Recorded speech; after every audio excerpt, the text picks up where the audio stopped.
What's up, Pirates? Ray Talks here with AwakenedTCG, and today we're going to be reacting to Cross, his video that he just dropped. He doesn't release too often because he's a troll, but he's one of my favorite players, and I'd love to react to some of his content. So Katakuri is still sacking. OPO5 Katakuri deck breakdown. So we're going to basically just see what he's talking about. Katakuri, everybody's favorite deck, right? Today we're going to be looking at Katakuri in OPO5. For those of y'all who don't know, Katakuri's been an extremely popular leader all the way from OPO3, and it's looking to be one of the best decks even in OPO5, which is kind of crazy. I almost think yellow is shaping up to be the He's new doing this again. He's doing this again. I'm not. Let's but finish the anyways, let's go ahead and hop into it. Before we talk about the Katakuri deck list, I want to talk about some key cards I chose not to include in the deck. First, we're going to talk about 7 Casanel. So basically, I think 7 Cosmom just straight up outclasses 7 Casanel. The first thing is that 7 Casanel can't be searched by Pudding, which kind of sucks, right? Because Pudding is just insane in Katakuri because it searches for our Lin. I think in Katakuri deck list, he's definitely correct. In NL, I think you need to run NL. Right? Our Perospero, our Thunderbolt against Sakazuki, Katakuri, all of that. So the Pudding package is very important. And on top of that, even when you do get the 7 Casanel, it's kind of mediocre. I was playing against it the other day. I remember I targeted the Nell with Houndblaze. They gave me their... Yeah, because with Katakuri, you basically want to, you know, stay alive, or if your opponent minuses 1, that benefits you even more. So when you do 7 Mom, it's very hard for them to try to give you a life, right? So they're going to want to take, but at that point, you're still swinging 7s every turn, putting them in an even worse spot. Whereas an L, you're wasting your whole turn on a 7k swing they can just block out of, and then you got to go 5 on your leader unless you're at 8 Dawn, which still feels kind of bad because sometimes you probably want to Katakuri. Or I'll go super aggro, right? So it's like life, and I was like, let's see what else, let's see what else he says that you don't want to run. Package. And I think people also underestimate just how many slots 8 cards takes up. Like, you have to run both 4 Ohm and you have to run 4 Holy. So you'd either have to get rid of cards like Million Volts, or you'd have to get rid of like some of the trigger units. Like, I think Katakuri's current game plan of just having trigger units and having the Pudding package just outperforms it. But I do think the Shura package might be worth testing. I think you could have like slightly higher highs, but I think you would have like way lower lows for when you low roll, you know. But that's just how I feel about it. Then the last card I want to talk about is Shira Hoshi. Graceful Charity has unfortunately been cut in order to make space for 9 billion volts or whatever it's called. But Shira Hoshi is still very, very strong. It's just that in a Sakazuki meta where the game's just... it just ends so fast. Like, you want to kill Sakazuki as fast as possible. I think it's more important to have triggers that actively affect the board state, like Thunderbolt or Maru giving us another life, or maybe Brule defending our life, just stuff like that, or trigger units. I think it's a lot more important to have more triggers like that rather than Shirahoshi filtering our hand. If you're playing Enel, I think Shirahoshi is a lot better in Enel because Enel plays a longer game. You can send it back with Katakuri because they run 4 of it, blah, blah, blah. So I think Shirahoshi is still really good in Enel. I just think it's kind of mediocre in Katakuri in the moment. Yeah. And then lastly, I'd like to talk about 4 Zoro. It really does suck that we don't have this card in English. Like, I think this card was actually a huge buff to the Sakazuki. Not Sakazuki, to the Katakuri deck. And I think it made the Sakazuki matchup way better, actually. I'm going to be honest. Right now, I feel like the Sakazuki matchup is like a 50-50, which I'll talk about later. Because I feel like I rarely lose to Katakuri or Sakazuki unless I'm bricking. But Zoro just allowed us to get so far ahead because we would pop one of their attackers for free. That basically invalidates one of their earlier turns, right? And it makes it easier for us to close out the game against them, and it makes it harder for them to kill us.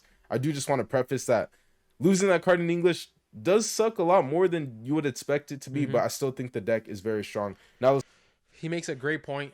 Katakuri is not at full power.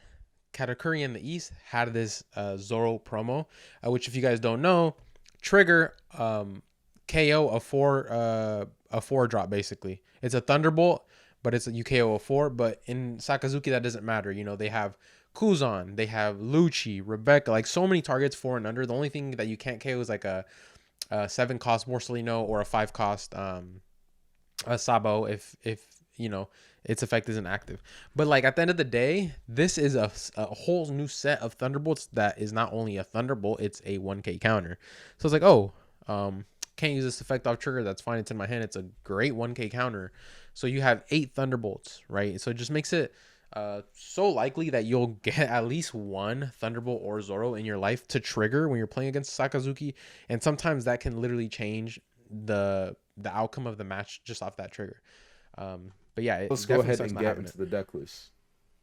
This is the deck list here, That's and the as deck you can list. see, most of it looks the same as from earlier sets, but we do have some key changes that are absolutely insane. The first card I want to talk about is Satori. The first new card I want to talk about is Satori, and Satori is absolutely insane. If this was OPO4 or OPO3, we would have 4 less trigger units in the deck right now, right? We would only have like, I think last set it was common to only have like 8 trigger units, or maybe you had like 10, right? But thanks to this card, we can conveniently have 4 more trigger units while still having 12 2K counters in the deck, right? We have 4 Strucin, 4 Beige, 4 Satori. So Satori is just insane for that reason. It's a 2K counter, so we can use it defensively. It helps still have a high 2K count, and it also doubles up as a trigger. Now, I have heard some people who say, oh, if you see Satori out of life, don't trigger it because it's a 2K.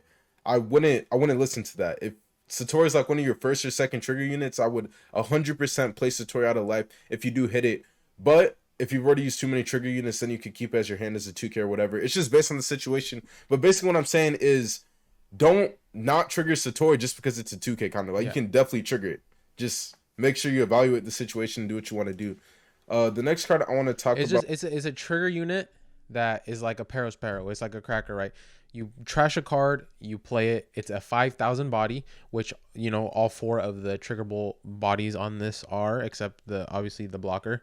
But it's like, it's just because it's a 2K counter doesn't mean that it's, you know, a body on the board, right? If you're playing into Saka and they have 10 Dawn up and you swing and you get this trigger, it's your, you know, third or second life and you get this trigger and they're on 10 Dawn, 8 Dawn, then maybe you don't play it. Keep the 2K. They're probably going to pop it anyway. If it's turn 2 for the Saka and they're swinging at you and you pop this off your top life, you trigger that. It's going to change how they play. It's going to change what they do. It's going to put more pressure on the board for you. And then, like he said, assess the situation. And I think that's a great Is trigger. Gadatsu. So people are kind of iffy on this card in the deck right now. As you can see, I include it as a 3 of, and I personally think this card's really strong in the deck.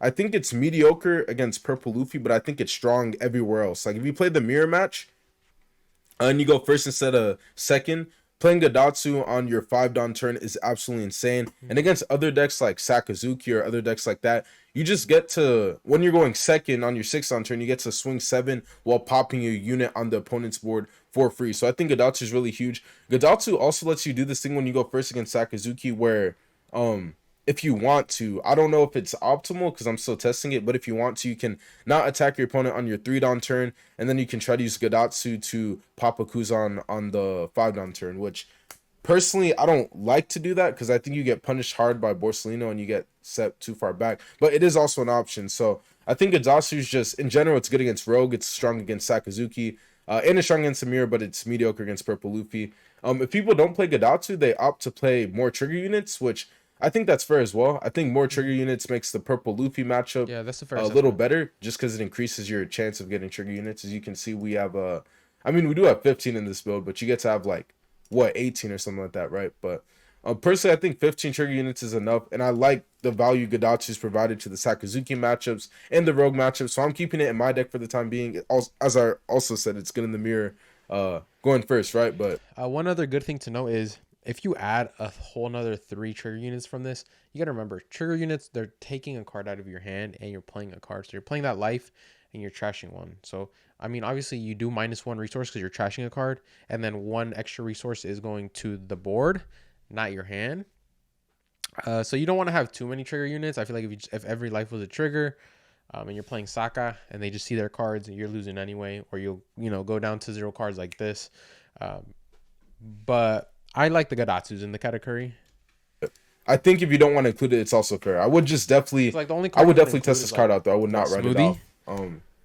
And then lastly, the last new card from the new set, 200 million volts. Maru. I think this card's insane. Now, it's I don't broken. know if people have argued about not running this card yet. I think most people agree that we should be running this card. The main reason we run this card is actually because of Sakazuki, right? Like, if we didn't run this card, Sakazuki could just do like Rebecca and Borsellino. Bam, we just wouldn't be able to kill them. Like, one of Yellow's historic issues is that it can't deal with blockers, and Sakazuki can produce 2 blockers at once so efficiently. So having a Maru in the deck has completely changed the game for us, because now we can rest one of their blockers, like Borsellino, that we wouldn't be able to rest before. And if you combo with Thunderbolt, you can get rid of 2 blockers at once, which can just end the game at the moment.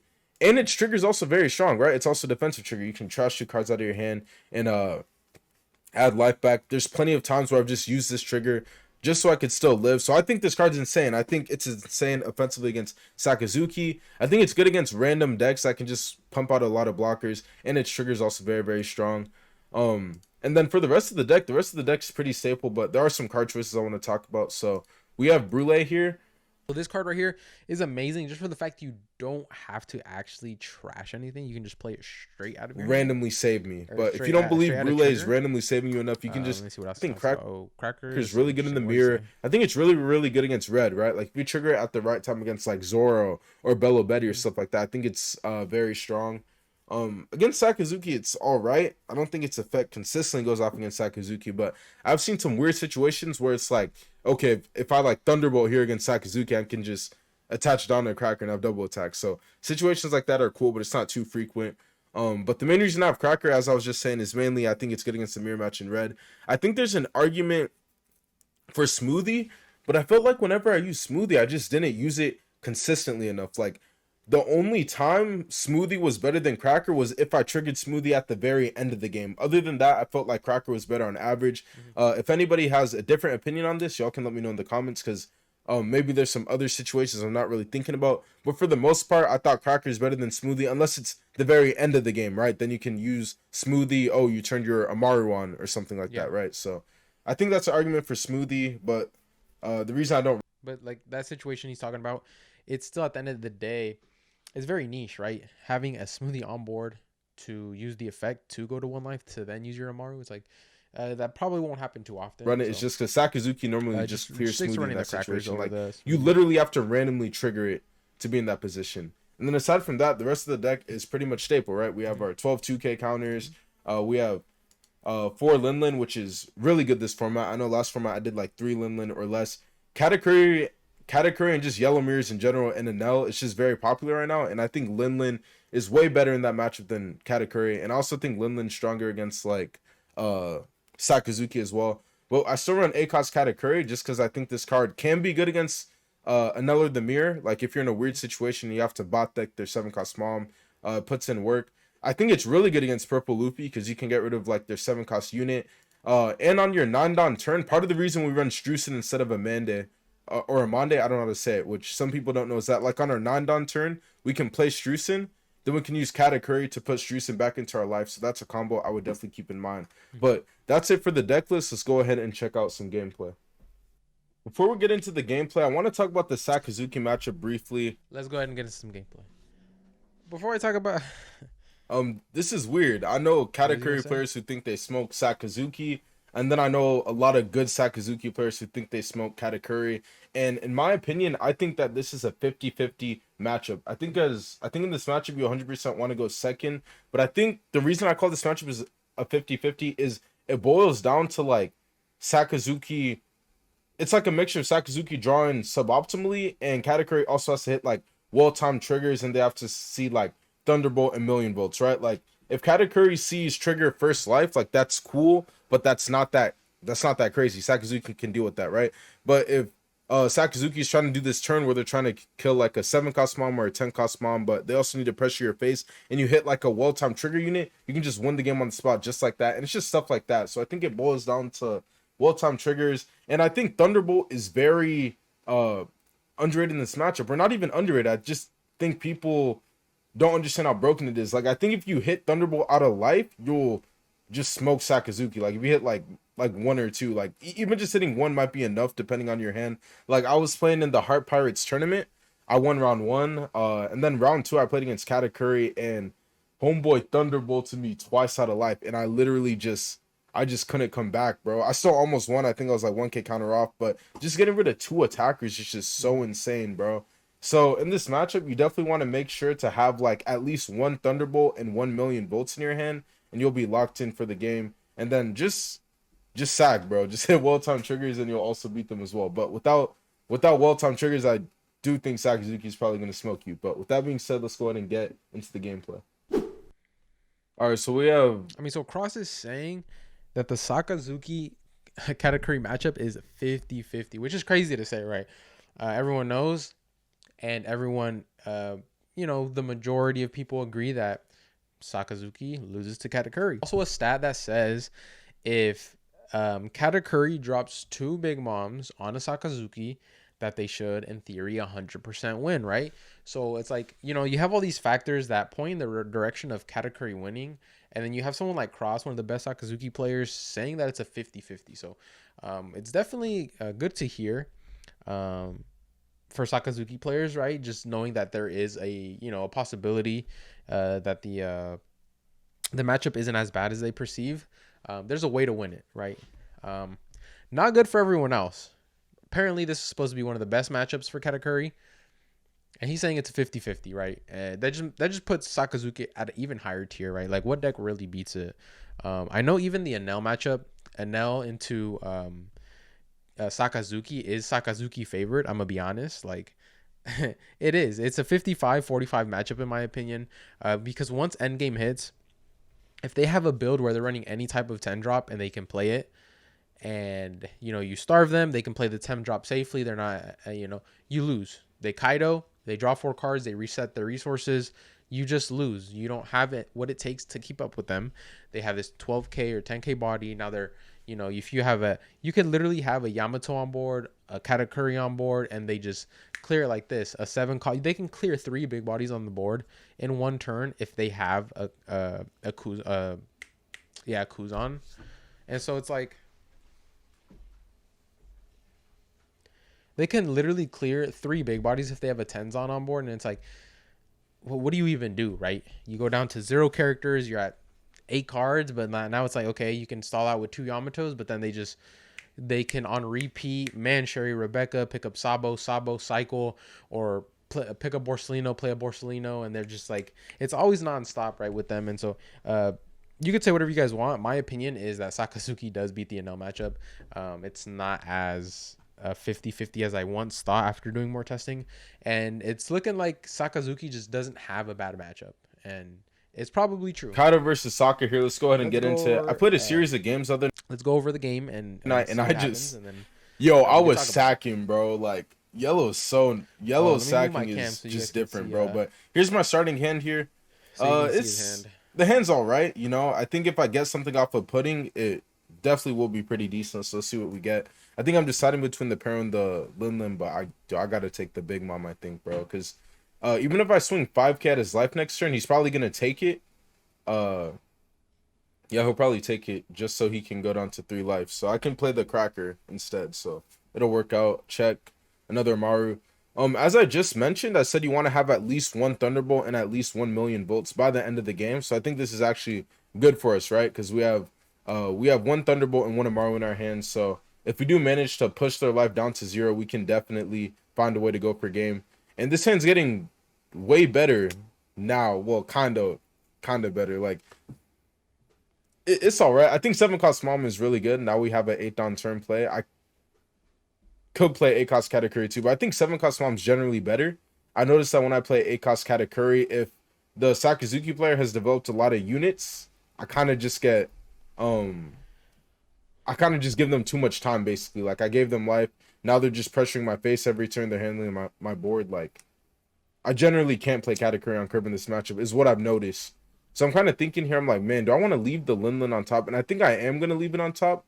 The reason being is he's taking a lot of life quickly. So just in case, you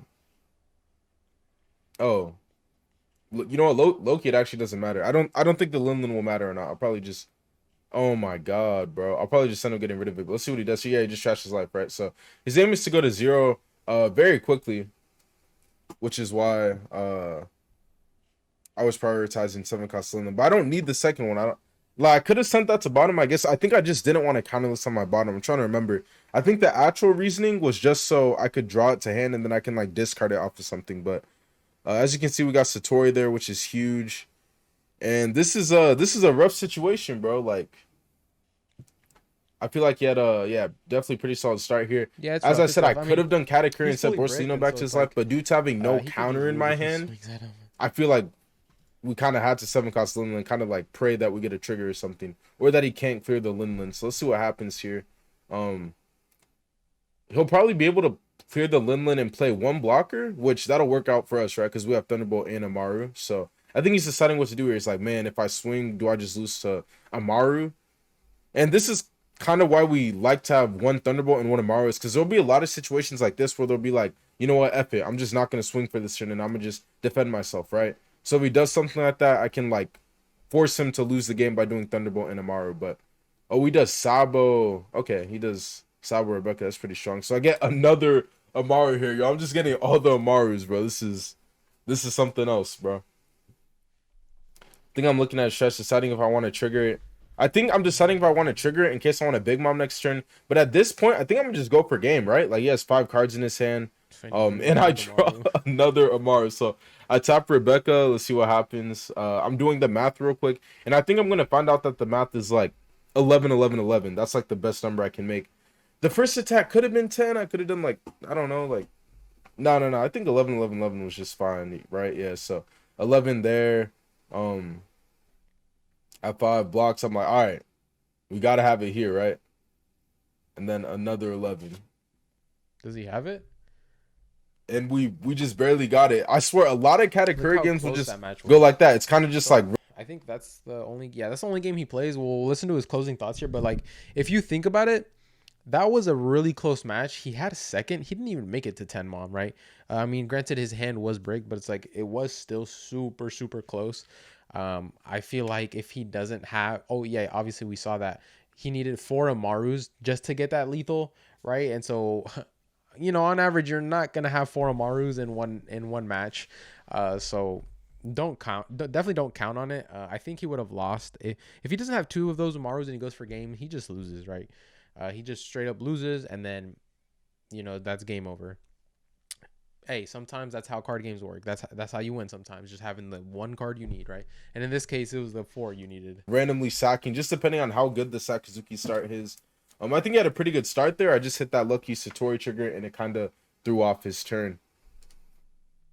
That's it for the video. As you can see from that match, Sabo was absolutely insane in the matchup, right? Like, it turns off my Thunderbolt. Now my Mars become weaker because I can't get rid of the blocker. Like, I literally had to hit a lucky trigger or I would lose there. And there's just a lot of situations like that where it's like, yo, if Sakazuki plays a Sabo here, I'm doomed. And that's just how it feels a lot of the time. But that's it for the video. Katakuri definitely still a very strong deck. It's definitely one of the better decks for trying to beat Sakazuki. It's definitely strong into rogue and stuff. And at the end of the day, you can just sack anybody, right? Like, you can just like draw into 4 Marus, or you can hit last trigger beige or stuff like that. So let me know what y'all's thoughts are on Katakuri in OPO5, and let me know how y'all have been doing in Sakazuki versus Katakuri, because I swear I normally beat Katakuri. Like, maybe if I do like a session against Katakuri, maybe I'll lose like the first game or two, then I'll just start like steamrolling it. I don't know if there's like some special secret to the matchup, if you just got to get used to it, but I swear, like, I don't know. He's saying it's a 50-50 for him, or he steamrolls after the first 2 matches. But it's like, you know when you're a player of that caliber, it's so much easier to pilot a deck like Sakazuki at the highest level and have so much more success than the best player in the world piloting a Katakuri deck, because at the end of the day, you know, you can't really do anything crazy on a Katakuri deck. You know, like you said, you can sack with that leader because you're yellow, right? You can beige on the river, you know, beige at the end and you just win, or you Thunderbolt trigger at the right time, or you, like you said, draw 4 Amarus, which he did. But just like, you know, things like that, like even the best player in the world piloting Katakuri is only going to be so good as the deck allows. Sakazuki, on the other hand, has a high ceiling, a high skill ceiling. So the better player is going to have better results, and it shows on a deck like that, right? The deck can brick slightly, but it's like you cycle so much that it's rare.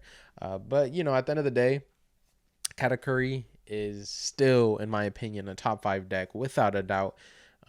It's up there. It's Anel, Katakuri, Sakazuki, Pluffy, in a row. Like, those are the top 4.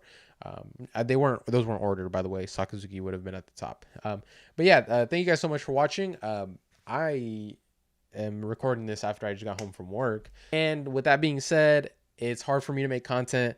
I can't spend 10 hours a day anymore thinking of ideas, playing One Piece, creating content in advance. Definitely have limited time now. And while I'm still trying to do so much, I'm going to do my best. But I thank you guys again for all the support. I appreciate you guys. You guys always show out on every single video and like it. Make sure to subscribe to our channel if you haven't. A lot of people love to watch our videos and continue to watch them, but aren't subscribed. And maybe it's just a mistake. So right now, go ahead and check down below if you're subscribed. And if you're not, go ahead and hit that sub and turn on the post notifications. Let you know when we're dropping. We drop every day. So there you go. Anyways, you guys have a wonderful day. I'll see you guys on the next one. Peace.